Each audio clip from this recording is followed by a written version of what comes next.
Breaking news.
Welcome to the Tulsa Music Stream. And now, your hosts, Scott, Jana, and Nine. You wanted the dirt on Tulsa. You got it.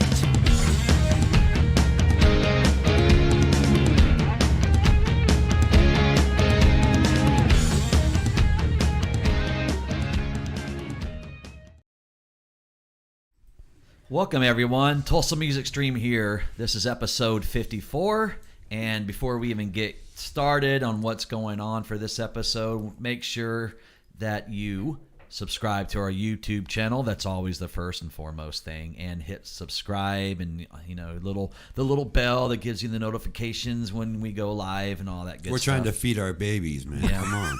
Right. Yeah. We're on Facebook as well, and you can do the same thing on our stream. You can hit the little notification symbol there, and then as well as Twitter and Twitch. And this is episode 54. We're going to have Norman Voss. He's the bass player for the Bret Michaels Band, and we got a lot to talk to. The guy's a phenomenal musician as well, comedian, and all things, I guess, YouTube streaming and social media. So it's gonna be a fun time. Yeah. Most definitely. And we're already off to a really good start because he was prompt and on time, and he's already in the room ready to rock and roll. So let's go ahead and bring him on screen. Hello, Mr. Voss. How are you doing this evening? Hello. I'm doing great. Fantastic. Thank you so much for joining us tonight. We really appreciate you being on. We have a lot of things to get into with you. When we're without a doubt, we're going to get to the whole story of how you got selected as the bass player for Bret Michaels Band. But what we want to make sure our viewers take away from our talk with you tonight is that is just a small part of who you are. You are a really amazing guy, and I don't know when you sleep. As we were doing research for this interview, we quickly realized how many different things you are involved with. And how much adrenaline he has. Yeah, I mean, you truly have a zest for life, and I think you are one of those people that should be an inspiration to the rest of us because you're honestly living life to the fullest, and it's an incredible thing to watch. So before we get into the Bret Michaels story, absolutely, man, before we get into the Bret Michaels story, I want you to tell it. We're going to kind of bullet point some of the different stuff that you do and you're involved with, so people can get a really good idea of who you are. What I'd like to start with is, you've got your own band that you front, and I'm going to put a picture up of you guys. Storm and Norman. The Storm and Norman Band. This is such a great picture, and it just personifies the energy and fun that you guys bring. Tell us a little bit about the Storm and Norman Band, how it came together, and what you guys do. I think I first started the Storm and Norman Band probably 96. Actually, first started out as we're Storm and Norman and the Hurricanes. We were a 50s band, just playing Eddie Cochran. And quickly realized no one really wanted to hear that too much. All the songs sounded the same. But anyway, then certainly flowed into different kinds of music, different kinds of styles. But I'm an 80s rocker at heart also. So that's a big part of our set. And it's funny, the picture that you just showed there was from last year, because we had we fought against the local government because they were trying to end live music in Fredericksburg, Virginia. So we had a protest march. That's what it was, a protest march going down the streets of Fredericksburg to keep live music in Fredericksburg. And it was great in that after the march, the local government stood down. They were not going to go forward with their noise ordinance that they had. So it was great how, again, music fought back. Music became an important factor in getting something done. And that's, for me, even from my just my past of just realizing a long time ago what music can actually do. It can change someone's life. It can change a government in one sense. It is small or large, and just how you can just give. I learned guitar when I was 13 years old, 1981. Was that 1981? 79 or so, and then it was just like, oh, this is a neat thing. I can do something when I come home at night.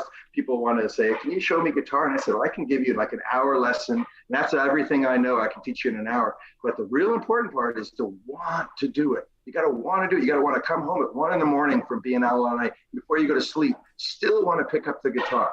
Still have that fire to do it. And I feel like I still sort of have that too. It's funny because even right now, I got my ukulele always at my side because it's so easy to take with me. And that's the hard thing when we're on the road. We never really can touch our instruments until we're actually on the stage or for sound check. So I still want to have something to play music with. So through my life, I'll just say I just got different opportunities to do different interesting things through music. Mm-hmm. Love it. And I also found a really old school picture of you. So obviously this is something you've been doing for many, many years. Let me see if I'm scrolling through my pictures here. I know I've got one. It's old. It's an old picture. I think it was from, here it is. It was from, I believe, 84. So you've been doing this forever. How old were you when you started playing and performing? Yeah, I think I was 13 when I first got my guitar, and terrible. I could play little notes, and then after 6 months, someone said, "Hey, we'll play a chord." I said, "What's a chord?" What's when you put your fingers in different places on the guitar? I was like, "That's it. I quit." And I quit for like 3 months because I was like, "That's impossible." I was going and then they said play chords.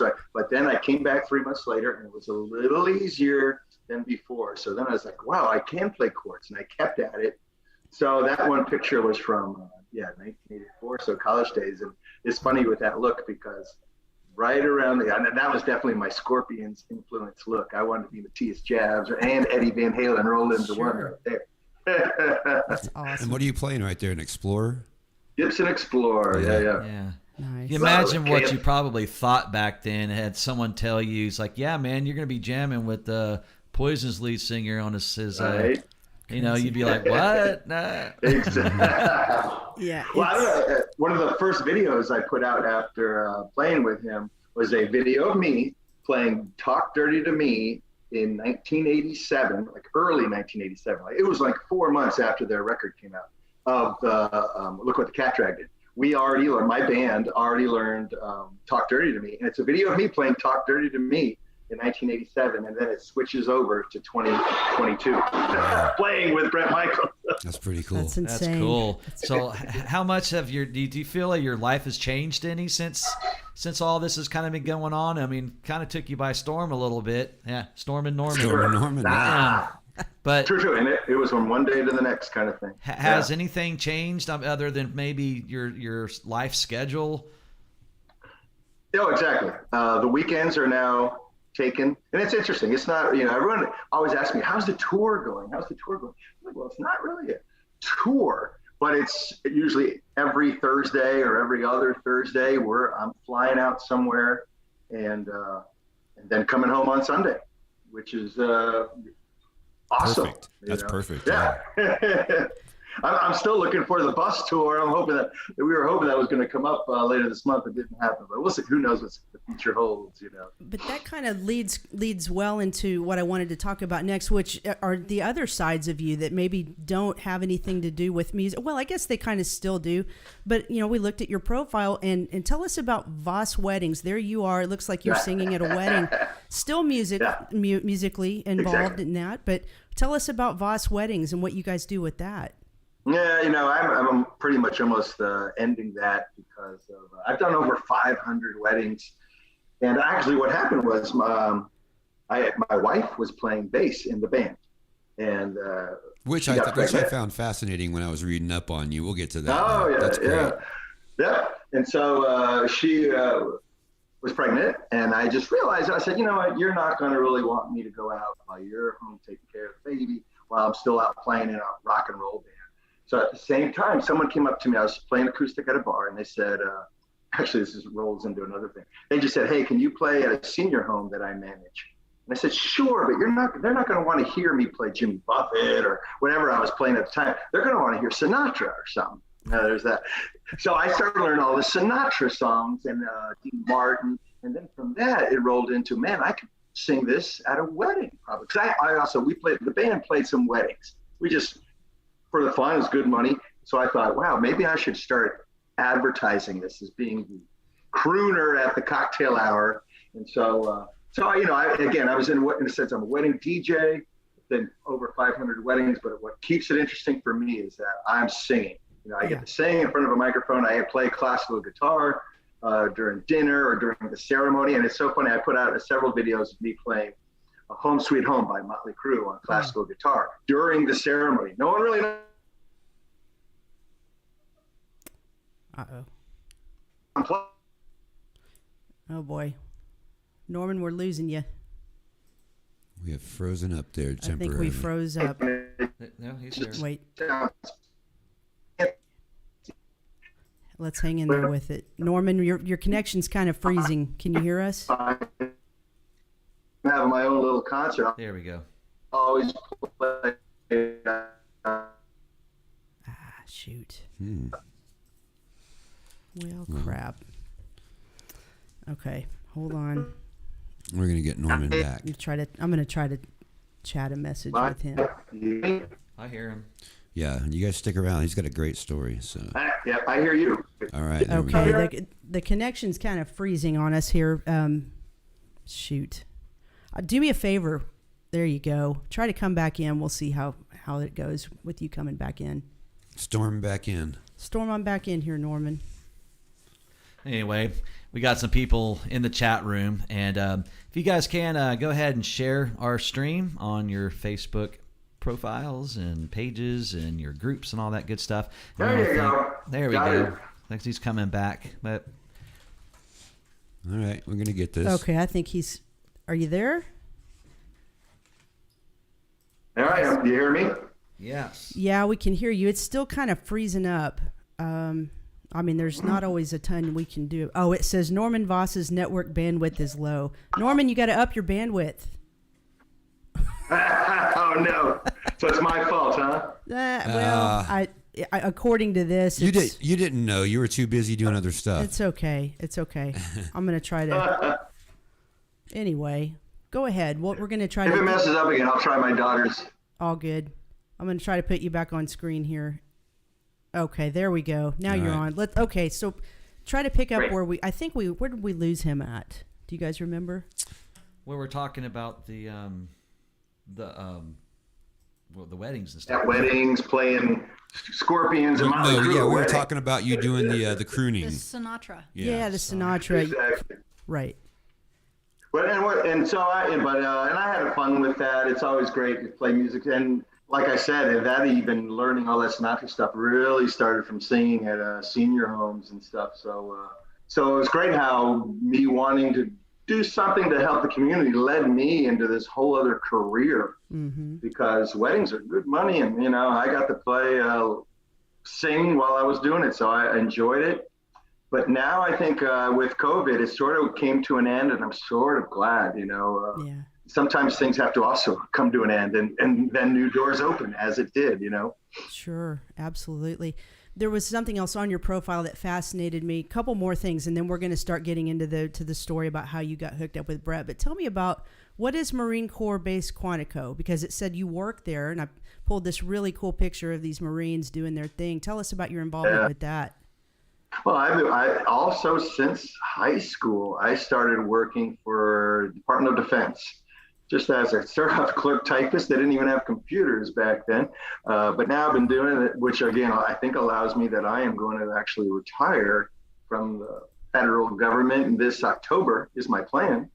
And so what I do, I'm a financial guy. So I just, at Quantico is the headquarters of the Marine Corps. So I work for the Marine Corps. I've never been a Marine or in the military, but right now I buy all the parachutes for Marines to jump out of planes in, and for reconnaissance, and for Marines to go underwater. We have these certain underwater vehicles. So it's all cool stuff. And I work with the coolest guys.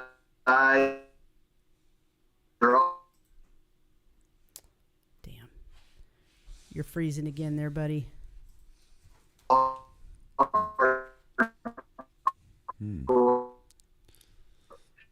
Okay, we're going to be patient because it came back last time.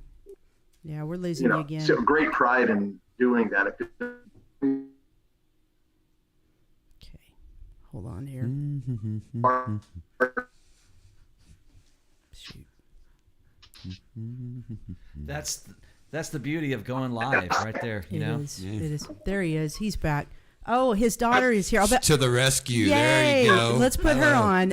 She knows how to fix it. Of course right. she does. Thank you, young so lady. we now know who does all of his videos. That's right. Right. She's the one that puts it all out. Okay. Who was that, Norman? That was my daughter, and I'm actually going to send her the link because she's going to get her computer set up, her laptop. In case There it we goes, go. Yeah. Okay, that's cool. Well, you're doing okay. Just keep storming through, and we'll be okay here. We're quick like that. We are. So that leads me to another thing I wanted to ask you. This Heroes of History. You seem to be very much a history buff, and I want to know when your love for history developed, and tell us about Heroes of History as well. And that was, we live in Virginia, and there's so much history from American history in Virginia. So we would go to Williamsburg a lot as a family. But I just thought, instead of looking at a museum and sort of just quickly move on, or like when we're going to eat dinner, someone said, let's get involved in this. And I said, and Abby at the time, she's 16 now, I think when she was 9, I said, listen, I'm going to start this history show called Heroes of History. You're going to be the host. Right. Because she has sort of an interest in being that kind of on-camera type person, or at least I told her she would have an interest in it. So I would be the guy who got all the information together, and she would put it on. She would be the host of it. So we did several videos. We'd go to great, Patrick Henry's home, to the Williamsburg, to Frederick Douglass, where he was a slave at the actual plantation that he was on. That's not even a museum. It's sort of like we were sneaking on the property to get that taken, So, but just to make sure that I wanted her to really enjoy history, not just in a classroom, not just seeing it for a day kind of thing, to really get involved in it, not only for her to enjoy, but for me too, because I just have such a love for how this country came together. Yeah. So that's how that got started. And just like interesting is just today, I was at George Washington's brother's house, Charles Washington, here in Fredericksburg. They allowed me to film because I'm doing a new little documentary on John Paul Jones, not the bass player for Led Zeppelin, but the great naval hero. People ask, but he has such an amazing story because he was on the run for murder, and he was a ship captain, sort of a pirate in a sense, and he hid out in Fredericksburg for 2 years, starting in 1774, and then the Revolution starts, so he goes up to Philadelphia and becomes our first naval commander, and he was the only guy to attack England in England. So I just, in his history, so that's all a great story. But the fact that I was now today in Charles Washington's house that he built in 1761 and filming this story, to me, that's the ultimate. I love That's it. fascinating to me too. Just the because I'm into the old architecture and the old houses and the preserving of those places, and God, some of them are just fascinating. So that's really cool. That's an old place to be in. Yeah. Right? No, exactly. Now you mentioned Fredericksburg, which you came from Del City. Is that right? Correct. Virginia? Yep. And that's same place where I guess Pete, the guitar player for Bret Michaels as well, you guys knew each other, and he kind of gave you a call, and he's the kind of the guy, the connection that you had to be, I guess, go try out for the Bret Michaels Band, or was there a tryout, or did you just learn the songs and you were already in? How did all that pan out? Yeah. Well, Pete is from Manassas, and which is really close to Dale City and Fredericksburg also. We're all like 30 miles from each other. So we all, and I don't know, in case anyone doesn't know the story of the Bret Michaels Band, just real quickly, was probably going on 19 years ago, 20 years ago, Bret was coming around with his solo band, and he played at a local bar, and Pete Evick has his own band still called Evick. And so they opened up, and their friends, the Evick were friends from high school. They all were high school buddies playing in a band together. And Bret just saw that in them. He had hired guns at the time. So he said, hey, if you want to come on the road with me to open up, or Pete asked if he could open up more shows, Bret just saw this camaraderie in Evick that he didn't have with his hired guns that he had. So he said, I want you to be my band. So this is 20 years ago. And so he goes, okay, well, wow, this is awesome. So the first show they played in Chicago, I think in front of 20,000 people. And as Pete tells it, they failed miserably because they just weren't ready for it. And they were playing the songs off the record. They learned the songs off the record. Bret's more of a live, jamming type guy. He goes, how did you think you did, Pete? And Pete goes, terrible. And he goes, well, thanks for being honest. Next weekend, we're going to open up for Leonard Skinner. Be ready this time. Wow. And so that was the next weekend, and they opened and they did 10 times better, and the rest is history. So Pete's been with Bret for almost 20 years now. And the other guys in Evick were with them. Chuck and Ray were with Bret for, I think, 16 years or so. Finally, and I don't know their exact, I'm good friends with all of them, but I don't want to tell their stories because I don't know it exactly. I'll just say sort of life got in the way. They had other responsibilities. And then Pete has always hired other guys from Manassas to play like bass, or then the keyboard player, Rob, I've known since high school. Mm-hmm. And Bart was another local bass player. And then, of course, Eric Brittingham from Cinderella has been the bass player for the past 3 or 4 years. Mm-hmm. And now I'm sitting in. And by the way, I don't want to even say like I'm not, one thing I do want to point out is it's not like I'm the bass player for the Bret Michaels Band. Because I told Pete, I told Eric, I said, listen, if you're ever ready to come back, you are the guy. And I'm just having the time of my life. I'm enjoying every minute of it, and it is what it is. You know, Eric sent me a nice message saying, hey, you can use my bass while you're doing it, and try to, and adjust the strap if you want to. It hangs low.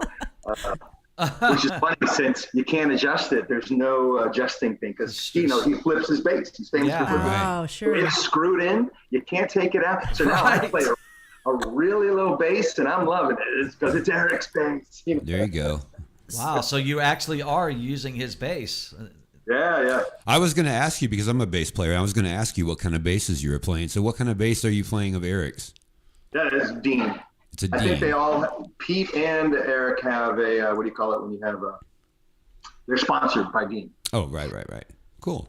That's cool. Yeah. So it's funny, Pete's cousin Bob says, you should get your own bass. You need your own, Dean will give you a bass. I said, Bob, I'm playing Eric Brittingham's bass. I don't want a new bass. There you go. Is there any talks that you're hearing about maybe him coming back yet, or is it still just kind of how it is right now? It's how it is. I don't know, and I don't ask. Right. Exactly. Sure. Yeah, exactly. Yeah. Don't want to encourage it. That's right. You look like you're having such a great time, and Jana threw a couple of pictures up of you at the end of the stage. I'm just wondering, does Bret Michaels, like there, that picture right there, does Bret ever go, look, man, I love your enthusiasm, but you need to back the fuck up. This is the Bret Michaels show here. He probably encourages it. Well, it's funny because that's that one picture right there. It's only because I know the pictures from we're playing Unskinny Bop, and Unskinny Bop always starts off with a little bass solo.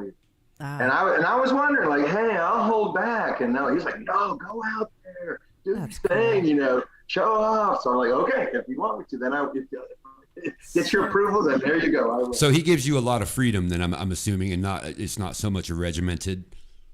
Correct. He wants, he wants enthusiasm with everybody. I think that's that kind of thing. Of course, it's with Poison. They were about having the party, being in everyone's face. Making it like this is the last show of your life, and and that's how I treat it as, Sure. could be.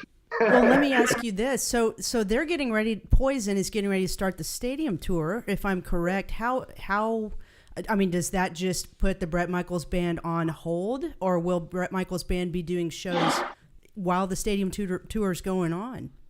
Yeah, you know what's amazing about that? And that's why I think I'll say Bret Michaels is like Superman, because the opening night of the stadium tour is in Atlanta, Georgia on June 16th, I believe. Yes, it's June 16th. On June 17th, we're playing in New Jersey. Wow. On the beach. It's going to be awesome. It's supposed to be like 30,000 people. It's a big festival. And then guess what? On the 18th, he's in Florida for the stadium tour. Like, who does that? Back and forth. And on top of that, he's also doing some, Poison headliner shows as well. Jeez. Right? With Tom Kiefer and I think LA Guns also. Like, yeah, right. So you have a night off. Rest your voice. But no, That's amazing. he's like, I'm doing it. So, hey, we have we're playing the tour, the stadium tour is June, July, August, September. I think we're playing 3 times each month, 3 or 4 times each of those months also. That's great, because I guess I've incorrectly assumed that was just going to put things on hold, but wow, that's great news. So your party continues then. That doesn't impact it in any way. Yeah. Awesome. Exactly. Good deal. Yeah. You mentioned playing a show at the beach and everything, and that's kind of how we first communicated with you, was through the Key West Rock Island Fest group page. And you were all over on the group, which is really cool because it's just refreshing to see a lot of the guys who are part of a festival that big, communicating with all the fans and everything. And that's when I had the idea. It's like, well, let's get them on our show. We went down there. We're from Tulsa, but we went on the airplane, went down there and had a blast. Mm-hmm. And you were putting out all these videos and on YouTube and Facebook and stuff. And there was one situation where I think it was late at night after your show or whatever, and you're at the hotel with the acoustic and you're playing one of I guess Chips Enough's song. Oh yeah. And Fly High Michelle. Fly High Michelle, and he's like walks up. So you have a lot of comedy, a lot of humor, and a lot of your stuff that you post and everything. So you can just tell just that night, you on stage, you're just having the time of your life and you're just rocking out and just all over the place. Tell me a little bit some of your experiences that you had when there at Key West. Oh, that was great. And I didn't know till just now how you first saw me, and I really thought the Key West, a rock fest, they had their own page, and I made a commercial even just for our day that we were there, because I couldn't even stay for the rest of the festival.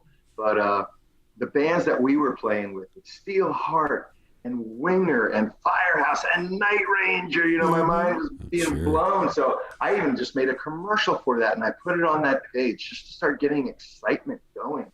And that was interesting, since you were on that page too. There was a lot of posts like, is anybody even going to this fest? It didn't seem like there's that excitement on this page, at least. Right. So I was like, let me keep putting stuff out on that page. And I can't get Mark Slaughter to get on the page. I can't make anybody else get on the page who are legends in my mind. All I know is that I can be on that page, interacting with people, because I'm a fan, just like everyone else. Just to try to let's get the excitement for this going. I've been on the Monsters of Rock cruise 7 times, just as a fan, just as a fan. So, which is interesting too, because now leading into Chip's story, which was so great, getting to Key West and getting into the hotel. And the first thing I do is I check into my room and I go straight to the pool, because it's palm trees and perfect weather, and I'm jumping in the pool. I look over to my left and I see Chips Enough with his girl Kate, and Chips feeding 3 roosters and an iguana. So I got to take a picture of it. But then the funny thing was, on the Monsters of Rock cruise, Kate, actually his wife, they got married on the cruise. Sebastian Bach married them. Oh wow! wow. I'm sure that was wonderful. Yeah, the day of their wedding, we're on this island. and she's in the water by herself, just walk waist deep. So I go up and I say, hey, congratulations for tonight. And we just had a nice conversation about her getting married to Chip and everything. So I said, I don't know, you don't remember. Oh, she started, that's right. Another story. Madam X was on the cruise also, and their bass player, his name is Godzilla. Godzilla. Right. Yeah, I love that. He brought his bass to the beach and he threw it in the ocean. So I said, hey, can I use your bass and slam it into the ocean and take a video? So Kate took video of me doing that. And I said, do you remember? She sort of remembered anyways. But that was that connection that started with Chip. And I saw him like 5 times at the hotel. So after our show that night, at 1 a.m. there, he comes walking up again. So that's when I finally had the nerve of saying, hey, Chip, can we do something funny here? Because I had my ukulele, and I said, if I sing Fly High Michelle, can you walk up and I'm going to act like, hey, who are you? Why are you busting in on my show? So he's like, that's great. So it was just great how that all turned out, just exactly how I imagined, because that's why I brought my ukulele down. Like if I run into Kip Winger or Jack Blades, I know the songs, I'm ready to go. So. Right. The cool thing is in this day and age of music is that the social media is out there. I mean, the bands like Steel Panther are constantly making little side videos and funny videos, and Ghost does the same thing. I mean, you're not going to see Gene Simmons and Paul Stanley doing any of that kind of stuff, the old coots, but you're doing it too, and I think that's important in this day and age of music, man. It's just people like to see that kind of stuff, man, and so yeah, kudos to you, man. That's great that you make those kind of videos because that's the thing to do. People want to make a connection with their childhood stars, I'll say, whatever you want to call it. Yes. People that when they're youth, like me, was one of those ones who lived through music, and to now be able to connect with those people, so if someone in some weird kind of way thinks that they're connecting through me, then I'm glad to do it. So another way that how's my life changed is actually now that I'm sort of actually always like, people message me all the time, and I'm trying to be the kind of, or everyone, when I post stuff on the Bret Michaels Band page, I'm always there to answer or comment or like any kind of comment that comes back, because I think the more give and take, just the more that you get a community going. Yeah. Well, think about it. If you're, I mean, just like you're saying, I mean, this day and age, they can reach out and see and touch and talk. But in our day, man, our only connection was to go to the grocery store once a month and get the new Hit Parade or the new Circus magazine, and that's all we had, man. That's it. That's how we got our news, and then be another month before we heard anything about those bands. There was Rockline. Yeah, there was, and metal shit. Yes, that's right. Awesome. I love Rockline. Yeah. The internet sure helps a lot these days for that kind of stuff. Yeah. No, exactly. She brought up the Poison tour with Motley Crue and Def Leppard and Joan Jett. Now, have you worked out any kind of like, hey, Bret, you got to hook a man up with some tickets to this thing? I mean, how many shows do you think that you're going to be able to go to this? Well, what's funny is that I said it starts on the 16th. We play the 17th, but then on June 22nd, they're playing in Washington, D.C., and that's my birthday. Oh, awesome. Maybe I'll get a birthday present. But what I actually posted when they said that was on my birthday, that everyone was saying, are you going? You're going to get good seats. I said, you know what? I'm going to be in the nosebleeds, and I'm paying for these tickets, because that's my way of paying back Motley Crue, of Def Leppard, all of my heroes in my youth, my way of saying thank you. Right. I don't want I don't care where I'm sitting, just my way of saying thank you. How cool, now listen, how cool would it be for Bret to go, man, come on back, man. Here, there's Nikki Sixx right there, and there's Tommy Lee right there. Hey, oh shit, there's Joe Elliott right there. Joe Elliott, I mean, Rick come Allen. on, how cool would that be? That'd be awesome. There's Nikki fucking Sixx right there. Joe Jett. Yeah. No, exactly. We'll see what happens. But I look forward to it all. We want to let you know you're getting a lot of love in the chat room. The numbers have been really nice. Elizabeth English Talcott says, what a cool, well-rounded guy. So amazing. Angie Parker's giving you a shout out. She loves the fact that you're a history buff. Elizabeth again says, Norman runs all over the place on that stage. He's like the Energizer Bunny. Boy, we agree with that. That is so true. Yeah. Angie Parker says, I personally love you, Norm, for your love of the music and what you do because you make us love it all. I agree with that so much. Oh, Thank you so much. That's here's awesome. one more. We need to read this. Joanne Slosky Waldron says, Norm is always such a great guy. I have known him long before he played with Bret Michaels Band. Yeah, That's Joanne. really great. Yeah, definitely. Hey, when We you're go up way on that back. stage, what's your favorite Poison song to play? What do you look forward to each night? When he starts Something to Believe In, Yes. and all the phones come on like lighters. Yeah. And just seeing that, and just the song, you know, I remember as also, again, the video, which just always moved me. Yes. And so it still does. When I get goosebumps every time when we start that song. And he starts it by himself on the stage too. So I'm sort of back behind the curtain, I guess you say, and just getting the goosebumps myself, you know. Yes. It's just I can awesome. imagine. So cool. You know, there's a video out there, and today's my 1 year anniversary of sobriety. Congratulations. You know, Great. you do a lot. Thank you. You do a lot of cool community things, I guess, in your community, and I guess elsewhere. But there is a video out there where you're hanging out with this guy and you're playing music with him, and then there's another. You updated it where he's in the hospital battling alcoholism. Yeah. Tell us a little bit about that. How long do you know him, and how did it affect you personally? Yeah. Well, he was a homeless guy. So I got really involved with the homeless movement. And what's interesting about that is quick story is because me and my daughter and my wife were walking into Chick-fil-A, and my daughter says to me, hey, there's a homeless guy. You should give him some money. And I said, she was probably 8 or 9 at the time. And I thought, yes, of course. But what I really thought is, I got 2 20s in my pocket. I can't give this stranger $20. And then I walked closer to him, and he goes, Norman. And I immediately, from high school, I go, Andre. And Andre taught me how to play guitar. My first band, Andre was the lead guitar player. The rest of the guys wanted to kick me out because I was so bad. And Andre goes, no, I like Norman. I'm going to keep teaching him. So so $20 was too much. And 1 second later, $40 wasn't enough. Wow. So it taught me such an important lesson. And I thought, let me try to use this lesson for other people. So I started hanging out with the homeless. And at first I said, hey, I would love to hear your story. Can I videotape it? And no one trusted me. Like, no, I don't know who you are. So I just had to go to the homeless camps a lot and hang out there all the time.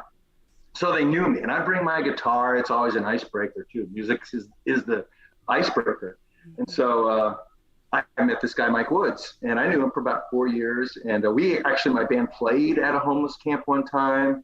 And so got to know him really well. And he was sort of the guy who ran, you could almost call him the mayor of the homeless. There's probably 100 or 200 people near the mall that I lived at there in Dale City. And so all the time, though, the thing was that, he was kicked out of his house real quick. He was kicked out of his house when he was 15. His dad took him to the woods with a tent and said, here, you'll stay. And he lived there till he was 29, half of his life. And he didn't drink at all until I think he said he was 21. And then he finally started drinking, and it sent him to his death. His liver finally failed at 29, and then he passed away 2 years ago. So terrible story. And but again, that's why I posted that video, just if I can teach someone else a lesson. Don't go down that road. Is going to end in death. And I told him a million times, and he tried. He would go to detox. And then he would just get back on it again. I tell you what, I sat here. I'm going to get a little emotional because that was hard to watch. Yeah. But it just shows your heart that you reached out to him. And we just appreciate your heart, man. It was really hard to watch him go downhill. But God bless you for helping him, man. That was an amazing thing you did. Yeah, thank you so much.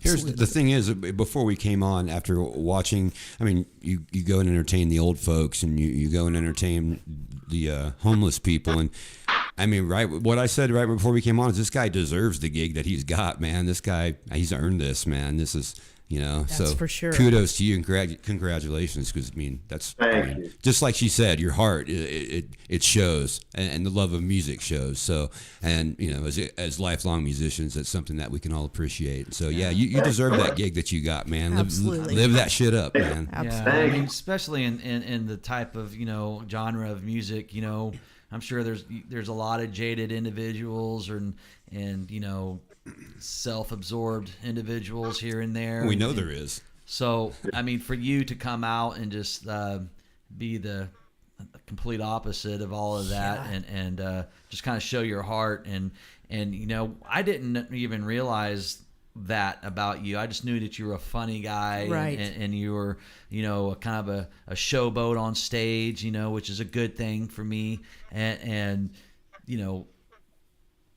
I didn't know that until she brought that up, and then we started digging deep a little bit, and we already kind of talked about this whole interview with you, and I thought, wow, this would be a really good piece to talk about, and I'm sure there's probably more and others that you've touched in so many different places, especially the homeless shelters and everything, and I'm sure you go down there way more than than we should all do that ourselves. Yeah. And so that's a good lesson to learn from you. Yeah, you're Well, incredible. that's a hard thing too. A lot of people. And I forgot to finish the story. So Jen, I then started videotaping everyone's story and just saying, "How did you get here?" kind of thing. And each story I would post, and it was amazing. And that every time I posted, I started a GoFundMe for the homeless, and every time I post someone else's story, here comes another $200, another $300, another $400. So at the end, I think I raised a total of $12,000 to $14,000. Wow. And just then gave it to the local homeless charities that they had going on, the people who really knew what they were doing, how to get money in the right places. That wasn't my forte, but at least I was able to get so just to put because I was thinking that when I met my friend Andre, it put a real face and a real person to that guy standing on the corner, and I just wanted everyone else to experience that also. Now, with that said, a lot of people say, "Hey, I want to come in the woods. Where can I?" Da-da-da. I said, "You know what?" And I tell them too, it's not all fun and games. It's sort of dangerous too. I've known many people who have, like that one guy, but who've also been murdered, and it's not, and that's not it's also tough sometimes, So, but a lot of people always want to help in some kind of way, and I brought a lot of people to the woods, but it's not as easy as it might be, because there's a lot of addictions and mental health issues going on. But again, you try to take that step in that's uncomfortable for you to make a change in someone else's life in some kind of way. You are truly doing God's work, and I believe He's blessing you by giving you these opportunities that we all dream of. And so again, we I knew that was going to be a hard topic to broach, but we wanted to. It's important work that you're doing. You're a light in a dark world, and we just prop you up for that and say thanks for being different than the typical rock star would be, and we truly appreciate that. I do want the people out there watching. Well, first of all, before I go to the Bret Michaels Band tour dates, we do have to put a picture up of your lovely wife. You and Jennifer, yes. You guys are there and enjoying some drinks. And now you guys have been together for a long, long time, if I'm correct. And you said that you taught her the bass so she could be in the band with you. Tell us a little bit real quick about how you guys met.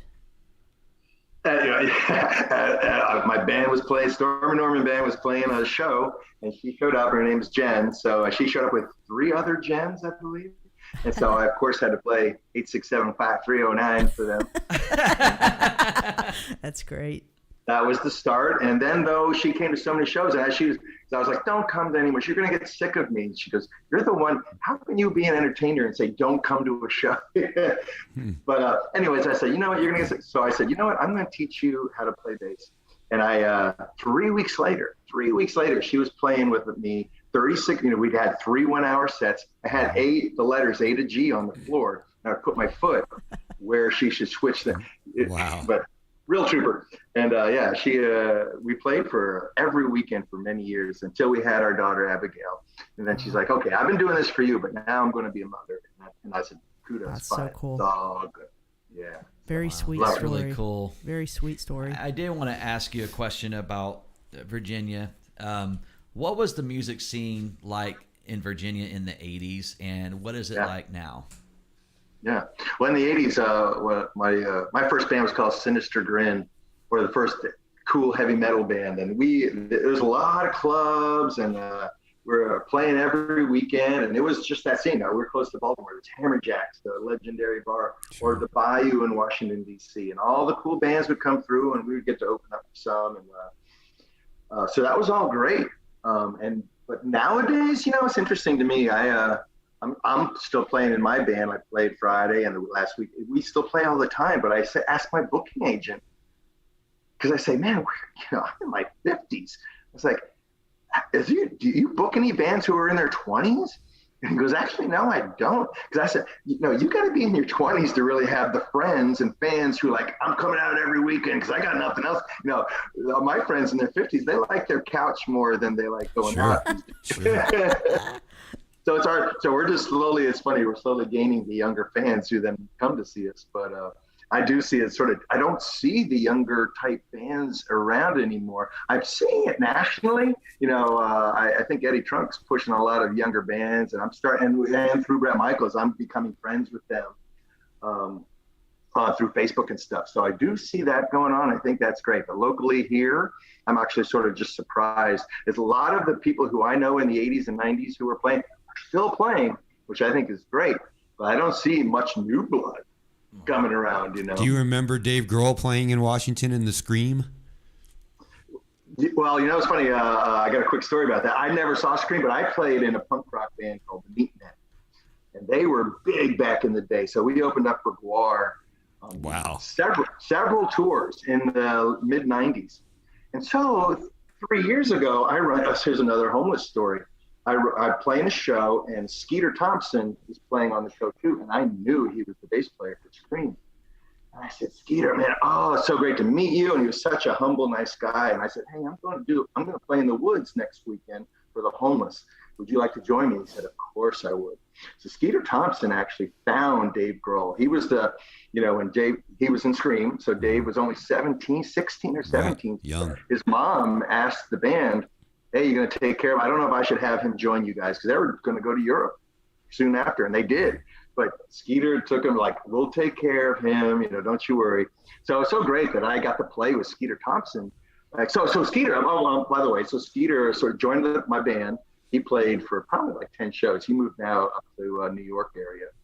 But there's my Dave Grohl sort of connection. Was only not Dave really, but twice removed. Close. Through his bass player, Skeeter. When you joined Bret Michaels Band, did you ever consider going, man, I might get a wig and wear long hair on stage and try to fit in a little bit? Right. It's so funny. I was like, oh no, I used to have the hair. No. I'm just curious because some guys want it. Some guys, like the Steel Panther guys. You know what I'm saying? And I'm just curious if you ever once thought about it. No. I think that's the funny thing with Bret too. I think he is more be who you are, who you are, and own it. It's funny though. I wear this blue hat. I decided I have this different type of hat that I only just wear for the Bret Michaels Band. And it's funny. My parents are German. I like the hat. Keep wearing the hat. Is it that hat? Is it that hat? That's right. There it is. At least I have some kind of look going on. Does he tell you stories about him and CeCe DeVille punching each other in the face? No, not really. He doesn't tell you any of those stories, huh? No. He's he's the most positive guy I can think of too, because I think that's in one sense, maybe I still didn't tell you how I joined the band. I'll tell you that in a second. Maybe he likes my positivity also, but whenever he comes out, sound check or whatever, he does his own thing, and I understand it. He comes separately. He's got his own jet. We're flying in the regular Delta or United. That's fine. I love it all. But whoever is in the place when we're doing a sound check or something, he's got a smile. He's shaking hands before they even come up to him. He's just an outgoing, positive type guy. I couldn't ever say a bad thing about him so far. It's been great. But do you want to hear the story of how I joined actually real quick? Of course. This is a good way to wrap things up. Absolutely. I sort of I rolled away from it. So it's funny. Pete used to always say to me, I wish I had your life. again, because the stuff I was posting on Facebook, I was like, oh, great, because I wish I had your life. Let's switch. This is a joke, And so his band, Epic, still plays, and they were doing, a big Bret Michaels Band was getting married, and Epic was playing the wedding, but their guitar player for Epic couldn't make the wedding. He goes, man, I need to find a guitar player. Who should I get to play? And he named 2 guys, Pat Romano or Danny Watts. And I said, no, you should get me. He goes, you? I said, yeah, me. I don't know, maybe he didn't think I'm a good guitar player.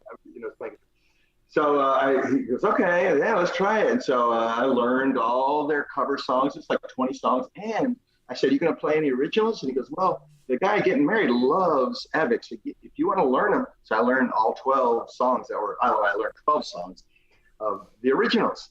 So he was just so impressed by that. I figured, I want to impress Pete Epic because he plays with Bret Michaels. Right. So lo and behold, I get it. So it's August 25th, and I'm supposed to play this club on Saturday out on the river. And my booking agent said, they don't want to have you because they just don't like you.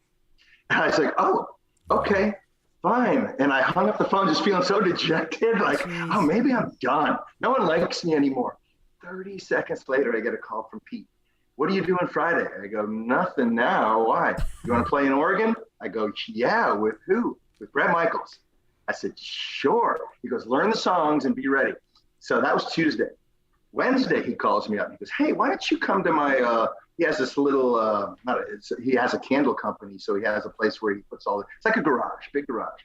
Come and practice with me. I'm going to bring Mary too, the new drummer, Mary Schaefer, who I've played with. She was my drummer 15 years ago. So we got the drummer who I played with 15 years ago for a long time. She's great. My keyboard player, Rob, who I knew in high school, who was also a friend with Andre, played with Andre, the homeless guy, by the way. Wow. And then Pete. Wow. So I get to the garage, and right before I get there, he calls me and says, hey, I didn't think I told you this, but Bret's going to be here also. Wow. So I show up, we're in a garage. I had my PA in the car because I sang at a senior home that day. And I had my acoustic. Bret right away grabs my acoustic, starts playing every rose, using my mic stand and my guitar. So I'm already in disbelief. But we continue to play all the Poison hits for the rest of the night. But like we're a high school band because we're in a garage. And Bret is into the music more than anybody in the room. He's dancing to no one. He's dancing and just getting into it and so excited. And it was just like, we're a new band. Wow, and I love your songs, and maybe they'll be a big hit one. You know what I mean? That's how we felt. That's how I felt. Even though they're already huge hits, and everyone knows them around the world, but that 1 2-hour segment there, we were in high school still, forming a new band, and then 2 days later, here we are in front of 7,000 people in Oregon. It's just a dream come true. It must have been so surreal. Wow, so surreal. Correct. That's incredible. Well, we want to put up the dates that are coming up here. Scott, I'll get to you here in just a second. I want to make sure people know where you guys are playing this upcoming weekend. Black Bear Casino Resort, and that's in Carlton, Minnesota this Friday. Yeah. And then by the way, real quick, with Liliac and Vixen and Jack Russell's Great White. I'm so excited about that show. I think we've had like half of those people on the show. That's awesome. Yes, that's amazing. Well, that's going to be dynamic. And then let me put that back up here. And then the following night, I think, is Bret's birthday bash, right? Yes. Can't wait for that. Yeah, Epic Event Center in Ashwaubenon. I hope I'm saying that right, Wisconsin. It's German. It's Green Bay. I guess it might be. It's just outside of Green Bay. I never seen that name before. Wow. Okay. And then you guys have a couple more dates there the next weekend. And I think when I saw the calendar at BretMichaels.com, I think after that is when they start the stadium tour. Correct. We have a ton more dates. They're not up. But, we're going to Mexico or Ohio. There's a lot in Minnesota again for another fest. All over Georgia. How do you like those casino gigs? Those are good, huh? The best because our hotel room is a walk away. It's a walk away. The food's you get good food there, buffet food, and exactly. We know. I love it. That's good stuff. Well, we got some comments from anyone in the chat room. We got anybody? Oh, there's a lot of comments in here. Well, let's read some comments, and maybe they got some questions for you. Okay. Great. That's what we do. We do a live show, and everyone gets in there. I don't know if you've checked out our show yet. But I have. Yeah, that's great. Yeah, get everyone involved. That's the thing I think is important.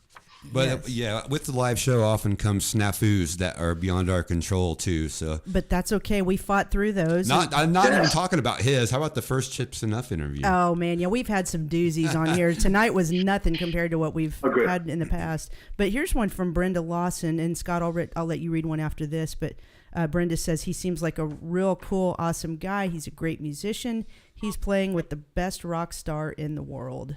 That is so true. Wow. Thank you. Agreed. William Lawson says, I've known Norman since I was 18, and he's one of the most decent, down-to-earth men I've ever met. Amen. Thanks, Bill. I believe that. Is that your uncle? How much did you pay him? He's been Good in some of old my Uncle Bill. comedy. Checks in the I got in mail. some of my comedy videos, actually. Yeah, Glenn Shulman says Norm was there for me too. He posted my book, really touched my heart, and I made a lot of friends. That's cool. Did you read Jones? No, go for it.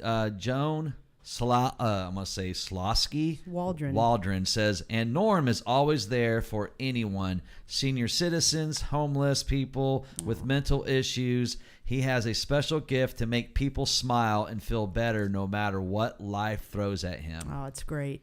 That's so great, man. That's awesome. Clearly, you've touched a lot of people, man. Yes. That's awesome. Yeah. You know, I always thought long ago, social media can be used for so many terrible things, just like the internet in general. Sure. Did Social you read media Stacy's?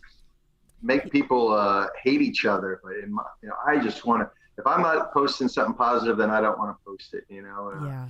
Let other people post the negative stuff. I just want to have something that will inspire people to make them feel better about humanity and the world. So I figure that's my goal. We need more of that for sure. Go ahead, Scott. I didn't see Stacy's. Oh, that is a profound full circle moment, Norm. You just never know. I've thoroughly enjoyed this interview, full of history, stories, and a love of music. Right. Very good. Yep. Glenn says, Norm was there for me too. He posted my book, really touched my heart, and I made a lot of friends. Did you already read that? I did, but Sorry. that's okay. It was worth repeating. That's all right. It's good stuff. Scrolling through. Well, once again, we just want to thank you and say again, we appreciate that you are being such a light and a positive influence out there in what can be a very crazy and dark world. And just keep that up. I hope your fire never goes out. You're an inspiration to everyone that sees you and meets you. And I truly hope we can meet you in person someday. I'd love to sit down and shake your hand and have some more chatting with you. So Norman, are we going to see you toss Eric Brittingham's bass around your shoulder like he does? Shake me, right? My friends said, dude, you got to do it. You got to do it. Like, that would be wrong. I am not him. Him and Jeff that is LeBar. his thing. Yeah. It's all good. So that's all good. We truly appreciate your time tonight. Everybody give it up for Norman Voss. Make sure you check him out on Facebook. And Give him some hearts, everybody. just give him some love and support him. He's out there living the dream, and you are a true inspiration. Thank you so much for your time tonight, Norman. Sure. Thank you for having me, and thank you for supporting music, live music, and all kinds, everything in general. Rock on. Yes. Absolutely, brother. Thank you. Have a great night. Tell your family we said hey. Sure will. See you on Take the care, road. Norman. Thank you. Take Bye-bye. care. Bye-bye. Bye. Good interview, guys. Yeah. Very interesting dude. And Wow. lots of love. cool. Lots of love for Norman. So, yeah, that was an great. awesome interview. It was Yeah. touching, a lot of touching stories. He does a lot, he does a lot of good deeds, and it's an inspiration for everyone. We want to thank everyone for joining us tonight. We want to thank Mama Gay, Dustin Little, Angie Parker, Tracy Long, Sarah Fox, Brian Schirmer, Glenn Shulman, Stacy Ludgren, Leslie Allred, and you take the next row. Go 9. Brenda Taylor, Andrea Beasley, Doug Weber, Elizabeth Talcott, Jen Pulls, Jamie Hooper, William Lawson, John Egbert, Lee Bowden, Don Hosterman, Melissa Harris, Todd Autry, Kate Moon, Tim Kirk, Chris Carroll, Brian Matthews, Justin Barber, Brenda Lawson. Wait, we have 2 Brenda Lawsons. Oh, okay. Well, she's worth repeating. Oh, no, too. we have 1 Brenda Taylor and a Okay. Brenda Lawson. We just got a lot of Brendas. David Starr and Denise Dossing. Yeah, Thank you. we like guys. to thank you guys for hanging out with us, and if you could share this the stream on your pages, and they would appreciate that, and get the word out on Mr. Norman Voss. Definitely. Norman Voss. We didn't say hi to everybody. you know? Well, he was so prompt and ready to go on time. We didn't have a chance to do that. But Yeah. Well, how's everybody doing? We got I'm Teresa gonna over I'm gonna here. We split got- the camera. Teresa's you're gonna come on camera. You cool with that? Mm-hmm. 1, 2. I'm gonna count her down. 3, 2, 1, and cut. There she is. How are you? Good. You Thanks. should have How are just you went guys? to. You Yeah. should have just went to her only, so we could have pulled our little trick real quick. Oh yeah. She could have asked the questions. She Right. could Read have. Do you have the any? comments. Do you have any questions, Teresa, I didn't have any questions. for us? That's my first time I've cried on the stream. I'm sorry, but honestly, that's if you watch those videos of the gentleman he was speaking about, it is a tough thing to watch because this alcoholism ate that guy up, and Norman was there for him at the end. So it's a very tough story, but man, great guy. We have high quality people on this show, Yeah. and it's a wonderful thing. Yeah. We'd like to thank you guys again for tuning in and hanging out with us through that whole episode. That was really cool. We do have our YouTube channel, and you can subscribe to that, and also our Tulsa Music Stream page on Facebook.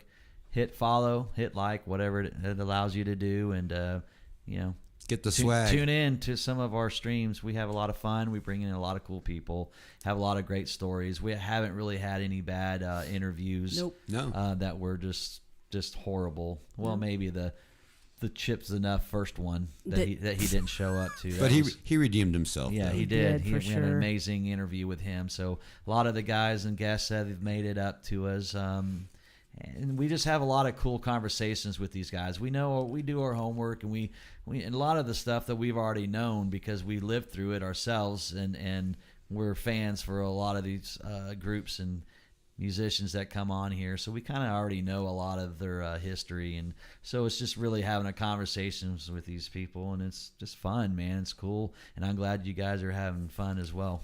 Definitely. Elizabeth, you said, can you post a link? I'm assuming you mean to the interview, the replay.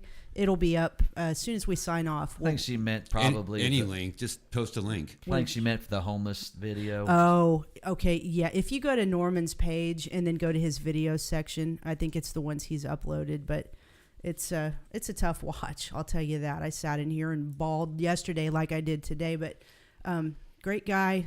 He touches a lot of lives. Thank you guys. We do need to give a quick shout out to our sponsors.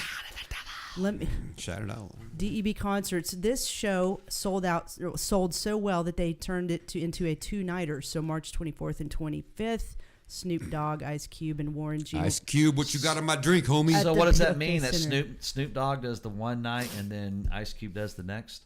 No. Everybody does both nights. It's a double duty deal. Warren G. Put on by DEB What up? Concerts. And then check this out. Megadeth, Lamb of God, and In Flames on Saturday, April 30th. Get your tickets for that show. That's going to be here before you know it. Yeah. And then later in the summer, Poison, just like Norman was talking about with Cinderella's Tom Kiefer, LA Guns. And Man, that is first one's a hard ass concert right ooh, there. That's Megadeth, Lamb that's of some God. metal, dude. Yeah, man. That's some metal up your tushy. Now, what would be cool is if all 6 of those bands played the same night, and then we do one heavy one, and then And then Warren G. in the 80s. No, not them. No, I want to add the rap act to it Me too. too, So why we're gonna not? go like Poison, Warren G, Lamb of God, Right. There's going to be fighting. LA y'all. Guns. LA Guns, right? Right. Snoop. We don't want to do that. Anyway, as I was saying, both shows hosted by Eddie Trunk at the BOK in Tulsa. Go to debconcerts.com for ticket info and more. And our good buddy, one of our favorite guys, Okie PC, Dustin Little. If you have IT needs, you can contact him, 918-640-0892, or email Dustin at okiepc.com. Identity merge. Guess Nine, do you have any IT needs? Wow. I don't right now. I've got them all taken care of in the last few days, but you never know. Shit happens, man. So something could come up. You know? sponsors, I'm trying to do right by you, and these hams are hamming it up. We're happy to be here. We had a great interview. We're happy to be here doing what we like to do. It's what's not to be joyous and shit about. Because no, I want you to be joyous, but I want you to let me get through the sponsors. I'm all right. Go ahead. Okay, why don't you get on the Tulsa Music Stream official online store that's brought to you by Identity Merch and get yourself a nice tank top. Would you wear a tank top on stage, Nine? I wear a dress on stage, so So then that's a definite yes. You would wear one of these. I mean, I don't know. I don't like to go tank top. I like to leave something for the imagination. What about a tank half top? Just cut that thing in half. Right? What about a tank football jersey top? You can do whatever you want. If you just get a Tulsa Music Stream shirt somehow, some way. It's getting too hot for hoodies, so. But get one for next winter. GregShipman.com, Surviving Rocklahoma, and Psychomo Filmworks. We got to get you guys in there as well. Thank you for your sponsorship of our stream and all the help you give us in different ways. We appreciate you. What else, guys? What you got? We don't have any more shows on the docket right now. We got some things in the oven, but nothing. Yeah. Well, it's getting springtime and everything, and I'm sure we'd like to have a weekend off, and everyone's going to be. Our band schedules are going to start taking off since the pandemic is starting to slow down. That's true. I think DMS is scheduled to be playing a lot of places. I looked on your guys' Facebook page, and you just had a bunch of shows in so many different places. So busy bees. I'd like to say that since it's spring, everybody's going to be wearing flip-flops, and I'm going to need you to take care of those feet, man. I can't have you going out with your feet showing all nappy looking and your toenails looking like claws and stuff. And you gotta take care of that shit. So Jana, what you got? Well, I don't have the best feet. I'll tell you that. I wasn't talking to you, though. Well, I'm glad because it's not pretty down there. I'll tell you that. She doesn't wear flip-flops anyway. That's no. cool. No, I jump in the pool fully clothed. I've never seen you wear flip-flops. Yeah, you won't. There's a reason for that. Anyway, flips. So let us get to work. And like Scott said, our both of our bands are about to get really busy, but we do hope to bring you more streams soon. And we will. We will. Yeah, we're not going anywhere.